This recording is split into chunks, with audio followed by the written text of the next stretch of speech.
In conventional plough-based systems, biomass return to the soil is insufficient, irregular, and not diversified enough. Consequently, there is not any supply of carbon from plant biomass active organic matter, and the biological activity is very low. Thus, the processes of humification, adsorption, and soil aggregation can hardly keep going on, and the small amount of fresh organic matter is poorly protected. Moreover, soil tillage and disturbance speed up the mineralization of fresh organic matter, reducing the fraction that could enter the soil organic matter. This leads to a progressive depletion of soil organic matter, which is also reinforced by tillage-induced erosion.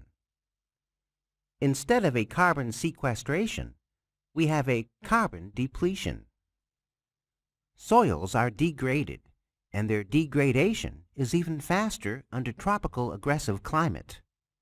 Because of soil organic matter depletion and impact of tillage operations, their structure collapses.